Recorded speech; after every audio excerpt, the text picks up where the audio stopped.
we are in the middle of kind of a giant revolution in our ability to do the impossible.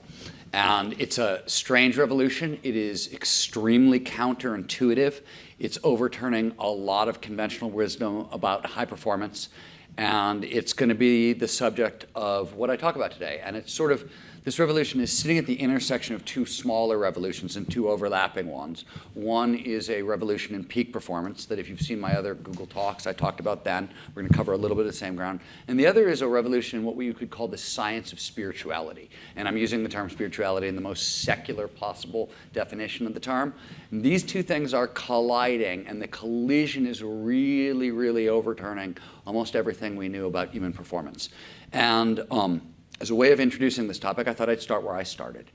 I came to the question of how do you accomplish the impossible through a really weird door. I walked in through the door of journalism. I became a journalist in the early 1990s. And back then, action sports, surfing, skiing, rock climbing, and whatever, were getting a lot of attention. And the X Games were starting, the Gravity Games, and there was a lot of work. If you could write and ski and write and rock climb or write and surf, there was a lot of work. And I couldn't do any of those things very well, but I needed the work. So I lied to my editors, and I was lucky enough to spend about 10 years chasing professional athletes around mountains and across oceans. And I will tell you, if you're not a professional athlete and you spend all your time chasing professional athletes around mountains and across oceans, you tend to break things. I broke a lot of things, as you can see. And what this meant is I ended up taking a lot of time off. So I'd be hanging out, I'd snap this or that, and I'd have to take 3 months, 4 months, 5 months off. And when I came back, the progress I saw was really amazing. It was leaps and bounds kind of stuff. It didn't make any sense. Stuff that was absolutely impossible, never been done, never going to be done, just 3 or 4 months ago. It wasn't just being done, it was being iterated upon. And this caught my attention for a lot of reasons, but not just the obvious. If you go back to the early 1990s, action adventure sport athletes were a rowdy, punk rock, irreverent bunch of people without a lot of natural advantages. So most of the people I knew in this community, they didn't have a lot of education. They had very little money. And most of them had horrific childhood experiences. And yet here they were on a semi-regular basis, reinventing what was possible for our species, right? Expanding the limits of physical possibility. And I wanted to know what the hell was this possible? But I'd also broken about 80 bones at that point, and I knew, wait, one example. Sorry, we'll come back to that. One example, I always forget to give this. So I want to give you one example of what I was looking at. If you haven't read Rise of Superman or aren't familiar with it, and if you saw my earlier talk and I'm repeating myself, I apologize. We're going to burn through this stuff and get to the new stuff.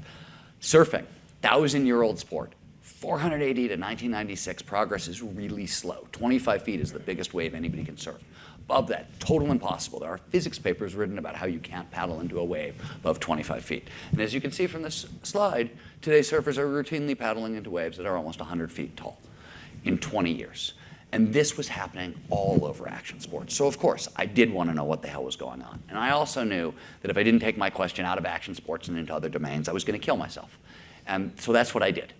And that's what I did in kind of all the next 8 of my books. And for example, in Tomorrowland, that was about those maverick innovators who took science fiction ideas and turned them into science fact technology. Right? Bold was wild business entrepreneurs, your own Larry Page, Jeff Bezos, Richard Branson, folks like that who had, Elon Musk, who had invented incredibly world-changing businesses in near record time against crazy odds. In abundance, I teamed up with Peter Diamandis, who co-founded the X Prize and Singularity University, and we looked at innovators tackling impossible global challenges, poverty, water scarcity, energy scarcity, and making dents here, right? And what I discovered after all this is it doesn't actually matter where you look. It doesn't matter what domain you look in. Wherever you see people performing at their best, whenever you see people tackling the impossible, you see a state of consciousness known to researchers as flow, right? And you may know flow by lots of other names: runner's high, being in the zone; the forever box if you're a stand-up comic; if you play basketball, it's being unconscious. Flow is a technical term and is technically defined as an optimal state of consciousness, one where we feel our best and we perform our best. And we're so focused on the task at hand, everything else just disappears, right? Action and awareness will merge, sense of self will vanish, time will dilate. Fancy way of saying it passes strangely. It'll slow down. You get a freeze frame effect. Sometimes it speeds up and 5 hours go by in like 5 minutes. And throughout, all aspects of performance, mental and physical, go through the roof. Flow science is really old. Dates back to like the late 1870s, 1880s, very birth of kind of what became psychology, what became cognitive neuroscience. A lot of this work was being done on peak performance way back then. Got a huge jump forward in the 1970s and 80s when this guy, Mihai Csikszentmihalyi, is often called the godfather of flow psychology. He was the chairman of the University of Chicago Psychology Department and did a giant kind of enormous study on optimal psychology, positive psychology, went around the world asking people about the times in their lives they felt their best and they performed their best. And he taught us 4 really kind of fundamental things about flow that's worth knowing. The first thing is the state is definable. It's got core characteristics. And I named some of these for you a second ago. Absolute concentration in the present moment, the merger of action and awareness, the vanishing of self, time dilation. Because it is definable, it's measurable. We have really well-established psychometric instruments for measuring flow. Over and over and over and over, they've been examined. They're really solid. So it's definable and it's measurable. It's also universal. Csikszentmihalyi discovered that we are all biologically hardwired for flow. This is how we perform at our best. So the state shows up anywhere in anyone, provided certain initial conditions are met. He also named flow. And it's for a very specific reason. So when he was running around the world asking people about the times when they performed their best, people would say the same thing. They'd say, well, when I feel this way, I end up in a state where every action, every decision flows seamlessly, effortlessly, perfectly from the last. So flow is a phenomenological description, right? It describes how the state makes us feel.